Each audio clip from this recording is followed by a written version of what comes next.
Doctor محیط پرزاد صاحب، آپ کشمیر سے تعلق رکھتے ہیں اور ہم کشمیری اس پر فخر کرتے ہیں کہ آپ ایکسل کر رہے ہیں پوری دنیا میں. آپ کا نام گوگل پہ ڈالیں تو فوراً فلیش کرتا ہے کہ آپ نے یہ کارہائے نمایاں انجام دیے ہیں. آپ کا تعلق بھی کشمیر سے ہے. آپ کشمیر کے متعلق کیا سوچتے ہیں؟ کچھ یادیں، کچھ باتیں. دیکھیے، کشمیر ایک بہت سے طریقوں سے اس کو ڈسکرائب کیا جا سکتا ہے. ایک دنیا کے بہت جنت بے نظیر ایک خطے کی حیثیت سے اس کو آپ ڈسکرائب کر سکتے ہیں. آپ کشمیر کو ایک ٹریجڈی کے طور پہ یاد کر سکتے ہیں. آپ اس کی جو مشکل اور بہت ہی خونچکاں قسم کی ایک تاریخ ہے اس کا ذکر کر سکتے ہیں. آپ وہاں کی جو نیچرل بیوٹی ہے، جھیل ڈل ہے، وہاں کی جو تاریخ ہے اس کی بات کر سکتے ہیں. وہاں کے باغات کی بات کر سکتے ہیں. اس کی سیاست کی بات کر سکتے ہیں. تو کوئی ایک پہلو نہیں ہے. جس طرح دنیا کا کوئی بھی حصہ ہوتا ہے، جو کوئی بھی مملکت ہوتی ہے، کوئی بھی قوم ہوتی ہے، تو کشمیر کو اور کشمیر کے لوگوں کو آپ مختلف طریقے سے، مختلف انداز سے آپ ان کو یاد کر سکتے ہیں. لیکن یہ اور بات ہے کہ گزشتہ 100 برس کی، 150 برس کی جو کشمیر کی تاریخ ہے، جب سے کشمیر کو بلکہ اس سے بھی زیادہ بھی کہجیے، کیونکہ جو مہاراجہ غلاب سنگھ کی یا ہری سنگھ کی حکومت ہے، اس سے پہلے بھی جو کشمیر کی تاریخ ہے وہ کوئی اتنی آسان یا اتنی خوشکن تاریخ نہیں ہے. گزشتہ 300-400 برس سے، 400-500 برس سے، جب سے کشمیر کی ریاست کی اپنی آزادی ختم ہوئی، پہلے افغانوں کے ہاتھ، پھر اس کے بعد ڈوگروں کے ہاتھ، پھر ہندوستان کے ہاتھ، تو ایک بہت ہی ٹریجک ہسٹری جو ہے وہ کشمیر کی تاریخ نے رقم کی ہے. اور اب دنیا کشمیر کو اس ٹریجک ہسٹری کے پہلو سے، اس لینس سے ہی دیکھتی ہے. میرے خیال ہے کہ زیادہ تر آپ کے سننے والے، دیکھنے والے جو ہیں آپ کے ٹیلی ویژن پروگرام کے، اور ہمارے بھی جو ویورز ہیں یا پڑھنے والے جو لوگ ہیں، وہ کشمیر کو اسی ٹریجڈی کے لینس سے دیکھتے ہیں، وچ از ویری انفارچونیٹ. ڈاکٹر صاحب، آپ کے والد مرحوم، میں انہیں ولی کہتا ہوں کہ آج بھی لوگوں کے دلوں میں وہ بستے ہیں. کشمیر کے جتنے بڑے لوگ ہیں ان سے ذکر خیر ہوتا ہے آپ کے والد مرحوم کا، ان کی آنکھیں بھیگ جاتی ہیں. آپ کے والد صاحب بڑی شفقت کرتے تھے میرے ساتھ، اور کشمیر سے اپنی ہجرت کا واقعہ وہ میرے ساتھ شیئر کیا کرتے تھے، اور ان کی آنکھیں بھی نم ہو جاتی تھیں. اور پھر وہ کس طرح ایکسل کیے، پاک آرمی کو جوائن کیا ڈاکٹر بننے کے بعد، اور لوگوں کے کام آئے. یہ تو خیر وہ منہ سے نہیں بتاتے تھے، یہ ان کے بعد لوگوں نے بتایا کہ کس طرح وہ لوگوں کے کام آتے تھے. آپ بھی آکوپائڈ کشمیر گئے تھے ایک دفعہ. ماسٹر لطیف صاحب ایک بہت بڑے ٹیچر ہیں، میرے بھی ٹیچر ہیں، آپ کو بھی پڑھاتے رہے اور آپ کو بڑا آئیڈلائز کرتے ہیں. انہوں نے ایک واقعہ فزکس میں نے ماسٹر لطیف سے تھوڑا سا میں نے ماسٹر لطیف صاحب سے، ہم نے 9th میں اور میٹرک میں فزکس، کیمسٹری اور میتھس، یہ تینوں سبجیکٹس انہوں نے بڑی محنت سے پڑھائے. گرمیوں کی چھٹیوں میں، جب میں منگلہ میں ویسے پڑھتا تھا، اسٹوڈنٹ تھا، لیکن وہ میرپور میں اپنی کلاس لیا کرتے تھے، تو میرے فادر نے مجھے کہا کہ یہ بہت اچھا پڑھاتے ہیں. میں نے ان سے ٹیوشن لی سمر ہالیڈیز میں، 9th کلاس میں بھی اور 10th میں بھی، اور بہت وہ فائدہ مند تھی. بدقسمتی سے بہت دفعہ ان سے پھر بعد میں رابطہ نہیں رہ سکا، کبھی ملاقات بھی ہوتی ہے لیکن میں نہیں رکھ سکتا کانٹیکٹ، جس کا مجھے بڑا افسوس ہے. جس واقعے کا انہوں نے ذکر کیا ہے وہ ہمارے کالج کے زمانے کا واقعہ ہے کہ جب پہلی دفعہ میں گیا، کشمیر گیا، سری نگر گیا، تو ہمارے پاس ایک چھوٹا سا کیمرہ تھا جو میرا خیال ہے اس زمانے میں شاید اس کی قیمت ہوتی ہوگی 1000-2000 روپے ہوتی ہوگی.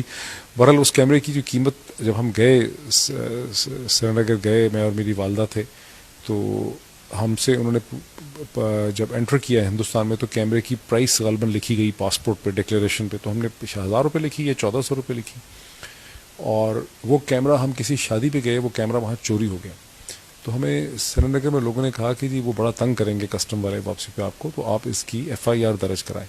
تو ہم نے جس جگہ پہ وہ شادی تھی، اس علاقے کی جو ڈسٹرکٹ و تحصیل تھی، وہ تھوڑا سا سری نگر سے باہر تھا، وہاں بھی اس کی FIR کروائی. کشمیر میں واپس آ کے بھی اس کی FIR کروائی. لیکن جب ہم ایئرپورٹ پہ پہنچے تو کسٹم والوں نے ہمیں کہا جی کہ ہم تو کشمیر کی پولیس کی FIR کو نہیں مانتے، یہ کیمرہ تو ہندوستان کی معیشت میں اور اکانومی میں چلا گیا، اور یہ تم لوگوں نے چوری کر لیا، اور اب اس کیمرے کا آپ کو جو ہے نا جرمانہ جو ہے دینا چاہیے. اور ہم اس وقت، مجھے یاد ہے، اندرا گاندھی انٹرنیشنل ایئرپورٹ نیا بنا تھا، اس پہ اب ہم تھے، اور وہ ہمیں جہاز کی فلائٹ نہ لے لیں، اور ہمارے پاس جتنے پیسے تھے ہندوستانی، ہم نے جب ایئرپورٹ پہ آئے تو سب چیزیں خرید لی. ہم نے کہا واپس جانے میں انڈین روپی کی ضرورت نہیں ہے. انہوں نے کہا جی اس کے 1400 روپے آپ جب تک جمع نہیں کراتے آپ فلائٹ نہیں لے سکتے.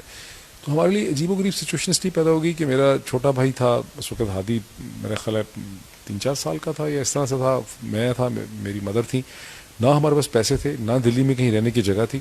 سری نگر سے ہم فلائٹ لے کے آئے ہوئے تھے. اچھا پھر ہندوستان میں بڑی سختی ہے، اگر آپ پاکستان سے آتے ہیں تو آپ ہندوستان میں کسی ہوٹل میں ٹھہر نہیں سکتے، اگر آپ کے پاس اس شہر کا سٹے نہیں ہے تو وہ آپ کو جیل میں ڈال دیتے ہیں. یعنی اگر آپ سپوز ہم فلائٹ مس کر دیتے، یہاں تو کسٹم نے ہمیں روکا ہوا تھا، فلائٹ نہیں دینے دے رہے تھے، اگر ہم دلی میں چلے جاتے تو ہم کسی ہوٹل میں نہیں ٹھہر سکتے تھے.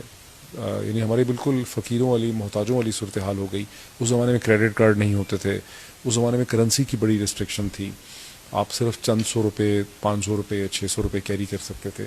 تو جب ہم سری نگر آئے تو ہم نے انڈین کرنسی تو لوگوں کو کہا ہوا تھا. اس وقت ڈاکٹر مظفر مرحوم جو لاہور میں تھے، ان کے بھائی ڈاکٹر مبارک شاہ ہوتے تھے، تو ہم نے بارہمولہ سے جا کے ان سے پیسے لیے، ان کی فیملی کو یہاں پیسے دیے. اس طرح سے ہوتا تھا اس زمانے میں. اس زمانے میں کریڈٹ کارڈ نہیں تھے، بینکنگ ٹرانزیکشنز نہیں تھی. یہ میں غالباً 1988 کی بات ہے.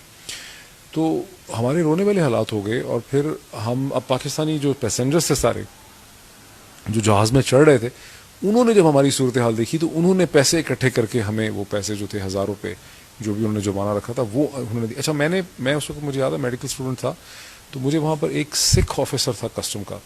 اس نے مجھے یہ کہا کہ یہ کوئی ایشو نہیں ہے، یہ قوم کا یہ جو انسپیکٹر ہے اس کو ایشو بنا رہا ہے، تو آپ ایسا کریں کہ میں آپ کو اسسٹنٹ کلیکٹر جو ہیں، مجھے آج تک اس کا نام ہے وجندرا سنگھ، اس کا کوئی نام تھا میرا خیال ہے وجندرا سم تھنگ. تو جو اسسٹنٹ کلیکٹر کسٹم تھا اس کے پاس وہ مجھے لکھ لے گیا سکھ آفیسر. اس نے مجھے کہا کہ نہیں اسسٹنٹ کلیکٹر اس کو کنڈون کر دے گا، یہ کوئی ایشو ہی نہیں ہے، کیمرہ چوری ہو گیا آپ کے پاس، سری نگر کے پولیس کی FIR ہے، custom is bound to accept, آخرکار جموں اینڈ کشمیر ہندوستان کا حصہ ہے.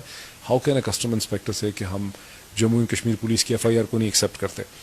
سو ہم اب فلائٹ ظاہر ٹائم بہت نہیں ہوتا، ہم گئے اور ہمیں اسسٹنٹ کلیکٹر کے دفتر میں کوئی نہ گھسنے دے ایئرپورٹ کے اوپر. بڑی مشکل سے اس سکھ آفیسر نے، سکھ بڑے سمپیتھیٹک، یہ بڑا انٹرسٹنگ ایک ایلیمنٹ میں نے دیکھا کہ سکھ جو ہیں وہ اس وقت بھی پاکستانیوں سے بڑے سمپیتھیٹک ہوتے تھے. تو وہ اس نے بڑی مشکل سے سکھ نے ہماری آفیسر نے اسسٹنٹ کلیکٹر تک میری مدر کی ملاقات کرائی.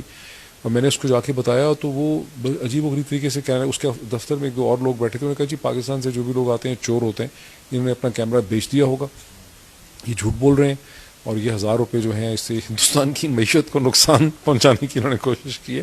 تو اس نے سکھ انسپیکٹر نے کہا جی میں کچھ نہیں کر سکتا، ہماری تو جو سینٹرل بینک ہے انڈیا کا اس کے بڑے اسٹرانگ رولز ہیں اور میں اس کو کنڈون نہیں کر سکتا، یہ 1000 روپے کے کیمرے. تو پھر ہم واپس آئے. خیر اینی پاکستانی جو پیسنجرز تھے انہوں نے جب ہماری صورتحال دیکھی کہ بھئی یہ اس کی والدہ بھی ساتھ ہیں اس لڑکے کی، اور یہ چھوٹا بچہ ہے ہادی اس وقت، تو ان لوگوں نے پیسے اکٹھے کر کے ہمیں دیے اور وہ پیسے ہم نے وہاں جمع کروائے اور اس طرح سے انہوں نے ہمیں فلائٹ لینے دی. اچھا اس کا کیا کرنا ہوا کہ 2 سال کے بعد میں نے یہاں سول سروسز کا پاکستان میں ایگزام دیا اور میرا کسٹم ڈپارٹمنٹ میں آ گیا، میں اسسٹنٹ کلیکٹر ہو گیا، میں نے ایئرپورٹ پہ بھی نوکری کی. اس کی وجہ سے مجھے پتا ہے کہ وہ اسسٹنٹ کلیکٹر دلی ایئرپورٹ پہ جو بول رہا تھا وہ مہا جھوٹ اور بکواس تھی. اسسٹنٹ کلیکٹر آف کسٹم کسی بھی چیز کو کنڈون کر سکتا ہے. کیمرہ تو اگر اس کو جینون کیس دیکھتا ہے کسی ٹیکس اینڈ ڈیوٹی کا، اس کو وہ کنونس ہے تو اپنے ہاتھ سے لکھ سکتا ہے کہ I have heard the applicant اور یہ ایشو ہے، جبکہ FIR بھی موجود ہے. اس چیز کو